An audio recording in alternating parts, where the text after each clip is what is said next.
Hi everybody, I would love to welcome Chris Stoeffler here to talk about our new film that we made together, Bloodsucker, and also just talking about your career, what you've been doing, like how you got into acting, because I'm very happy to have Chris with us today to share a little bit about you and your life and what you've done in the arts. I met you in college when you started doing the theater program at Quinnipiac, and Chris was really amazing right off the bat. I noticed like your performance, but also your memorization is a huge thing when you're working. But let's go right into what I want to know about you and maybe what you can share with other people out there. Okay. Hey, yeah. Cool. Well, where are you from and when did you start to like act? Like when did that start for you? So I'm from North Haven, so like right down the road from where we are here. I don't want to disclose your location.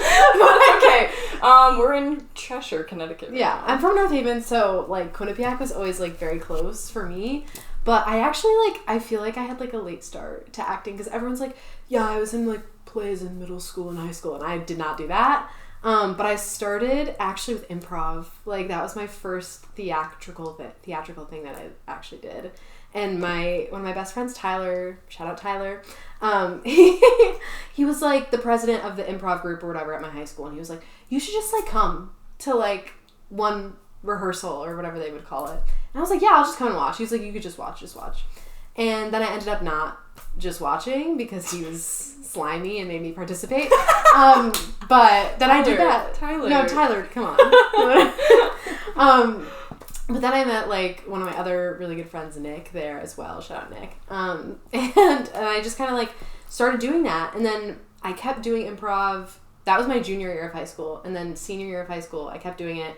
And I was like kind of working up the courage to like be in a show. And actually my friend Nick signed me up for a show without asking me. And I went and erased my name off the thing because I was too nervous. Oh my God. But I started to do like one act stuff then. And then COVID happened, which was kind of, whatever. We loved that period of time. Yeah, no. my favorite period of time. No. But no, and then I went to college not planning to major in theater at all. And I came in as neuroscience.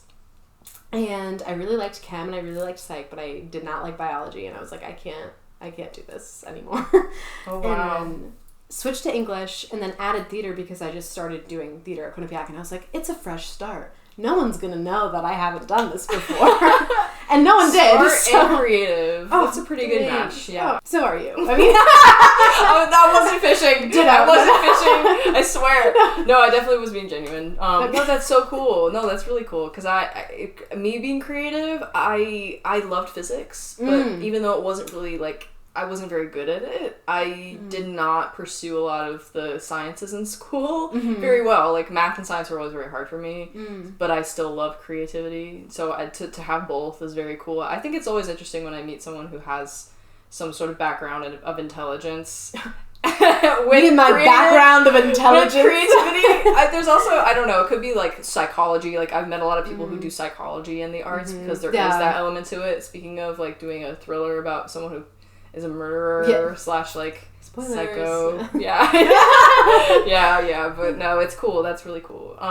Well, I would like to like offer the chance for you to talk about the film too, because Bloodsucker was your first short film. Yeah. Is that true? Yeah, well, I was like, yes. Like, the answer is yes. Like, I was technically an extra and like one other thing, but that doesn't count. Yeah. Not that it doesn't count. It's just like, it's different. Background is, it's different. Leading in something. Right. Yeah. But, no, it was so fun. Like, I was, because obviously I texted you when I saw that you posted about it, and I was like, would this be weird if I auditioned? I think that was my exact I knew you from class. Well, yeah. Yeah, we knew each other. Yeah, and I was like, would it be weird, like, if I just popped up in your auditions, like, page or whatever? And you're like, no. Not at all. Go for it. Hit me up.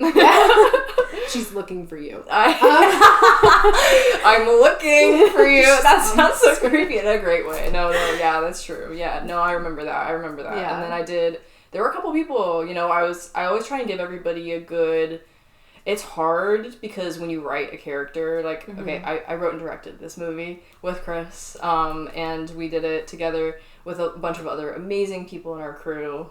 We love you, crew and cast. But I had to cast someone, and that meant other people didn't receive that role. So it's hard to picture who could be the character, and I didn't have anybody in mind, like, physically. Like, I couldn't really think about who it would look like. And then you read, and I was like, wait, it's fitting really well. Like, you put it together because Chris is such a bubbly, friendly person that you wouldn't expect her to play a role that's very serious and, like, horror, you know? I don't know. How Which was I've that never for you? had that. Like, I've never been a killer before. So, like... Can't speak from experience. Yeah. No, it's okay. No, yeah, obviously. But, I mean, was it fun to try to do, like, something that you haven't performed before in a genre where it's very, very different from who you are? Because I think you did really well. Oh, thanks. No, it was definitely different because I don't even really usually play, like, villains. Like, villains is maybe not, like, the word I would use to describe Katie, but, like, I usually am not an antagonistic kind of person. Yeah. Even when people cast me. So that was fun to be able to, like, be like, ooh, I get to do something bad. I got to do that. So that was really fun. But, yeah, it was just, like, I am really glad that we had, like, the group that we had because it was such a great group and, like, it was so, like, small and, like, intimate and, like, we shot everything here in Julia's apartment. Place. This is the mirror that she looked at. Yeah, we filmed it all in my apartment. It was one location. I wanted it to be very easy to shoot, filmable, easy to produce. It was 9 pages, and a lot of it was over the phone, and a lot of it was just you in the room. Which is also, how was that for you? Because you had to just talk to people over the phone, recording, live voice, talking to somebody, and then having it dubbed in post. But what was it like to be, like, the only one in the room? It's definitely different. Like, as a theater, like, when you're performing on stage for theater, you don't really have many opportunities when you're speaking alone on stage. Like, monologues and soliloquies aren't, like, super common, and if they are, you're usually talking to somebody else. So that was different because I was like, oh, so what do I do with my hands? Where do I look? How do I deliver this that's, like, believable, that I'm either doing, like, a mental conversation within myself or, like, talking to Shelby, who plays the therapist. Shelby Hour. Thank you, Shelby. Love Shelby. She was such a good therapist. She was so good. We were talking about... I felt like I was in trouble.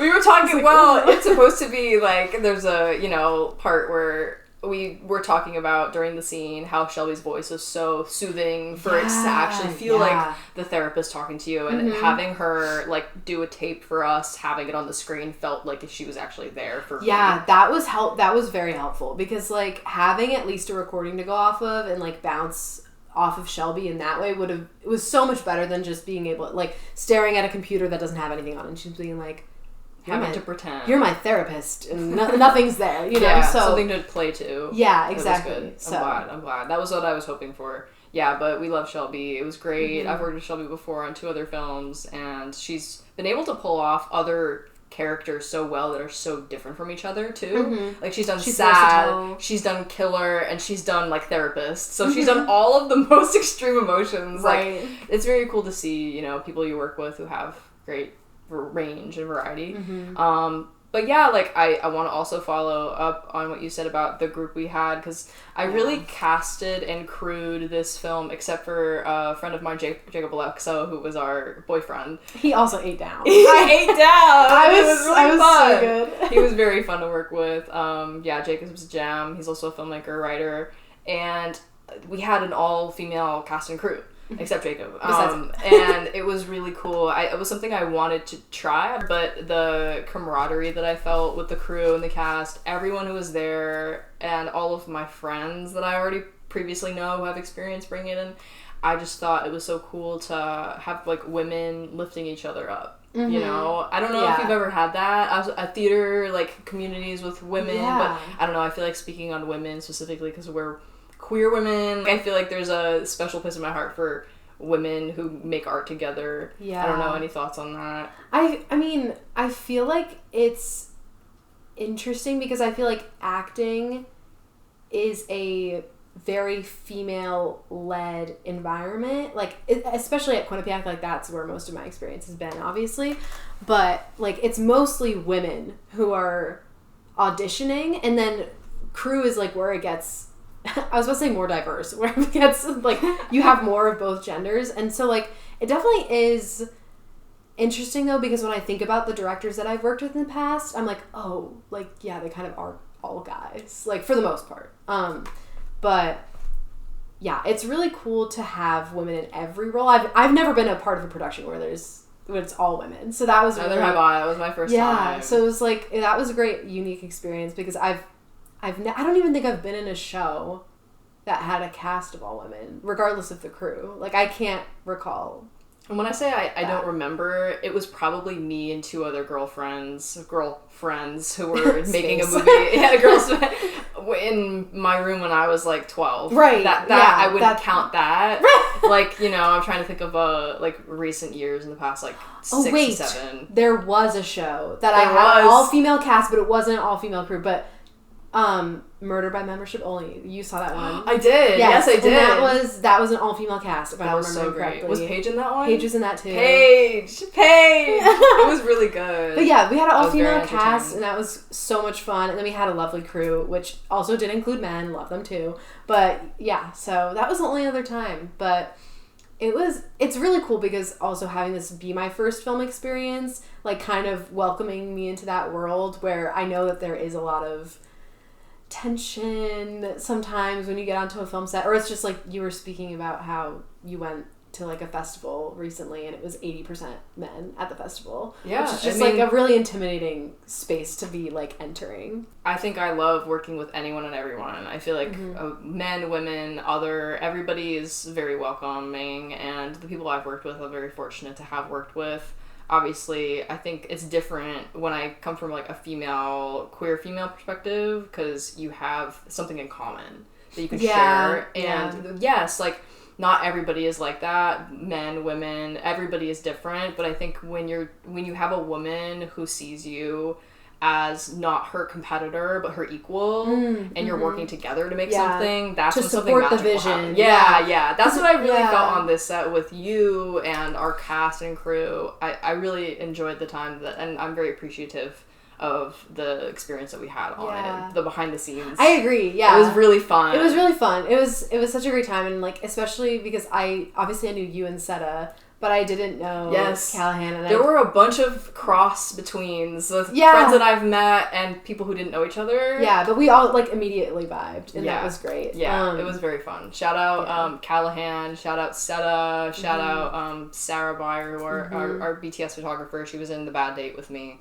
It was also her first time acting, and I was like, dude, you're so beautiful, you have to be in a movie, you know? I think part of it, too, is I love when you can see other women hyping each other up. Yeah, and it gives you a better self-confidence than someone who maybe doesn't say that to you, you know? Especially when you're working on something fun and creative. I think you need that energy, and you definitely brought that on set. You were making jokes about how, oh man, there were, do you remember what you were saying when you were on the bed? We were filming scenes with Katie talking about Vicky. I don't know her relationship with Vicky. Oh yes. That's a plot story that maybe can, you know, it's your choice to share. No, I think that Katie is in love with Vicky. I feel like it was a plot line that you mentioned. Yeah. I didn't think of it like that until you brought it up. Bro, like, even if you're in high school and your frontal lobe is not developed, you know, who's talking about someone like that unless you're in love with them? Right? Who's that obsessed unless you're actually in love? Obsession, the movie Obsession. I haven't seen it yet. I haven't seen it yet either. I really want to, because I heard that all of the people on that set were under 30, so I'm like, oh. It was really cool to hear. So us next. Yeah. That's very inspiring. So, and I have to go with a friend because I'm a little scared of really bad, like, horror movies. This is a little psychological. Yeah. You know, it's not like jump scare. Yeah, it ruined my life when I was in college. I remember watching it for the first time, and I had to walk through the woods at night to get to my night class. And was like, this can't happen right now. And I heard, and I like saw a balloon, and I was like, no. No, I didn't. I'm just oh my god. As far as your acting experience went, I'm so glad to hear you had fun, because I had fun with you. It was really cool. But what do you think you know now that you can apply to other projects that you do? And would you act in, you know, what's your theater or what's your film project that you are thinking about next? Heated rivalry. No, I'm kidding. Yo, we have up. to get her on Human Rivalry. No, actually, dream. No, I think that like something, obviously being on set is such a unique experience, and that is just good to have regardless, because that is just such a specific environment that you don't really know what it is until you get into it. And I'm glad that I had such a positive first experience, because now that expectation is high. Now I'm like, yeah, guys, this actually wasn't as great as my first experience with Julia. No, like, I would never say that. But, no, it's just, I'm glad that you had the first one over with. Yeah, like, yeah, essentially. Like, not that it's, like, over with, but, like, it's in my back pocket. Yes. You know? Yeah, I understand that. So, yeah, I'm gonna be in a short film for Quinnipiac, CPM. Shout out CPM. I'm shouting out everyone. I need to stop. I've been doing the same thing. It's okay. We're here to support. We're here to uplift. Yes, we're here to uplift. Which is another women written. I don't know about the whole group. The title Uplift, like the name. No. It's written by women. Oh, never mind. No, it's okay. I got confused. Sorry, That's okay. Chris. No, I didn't say that well. It's okay. But Catherine, who is in our program, wrote a short film. She's making it this summer, so I'm gonna be in that. So that's super exciting. That's so cool. I'm gonna be first in line at the YouTube queue, yes. or in the festival seat, wherever it may premiere. I can't wait to see what you come up with next. No, it'll be fun. But yeah, I'm always looking, so I'm available.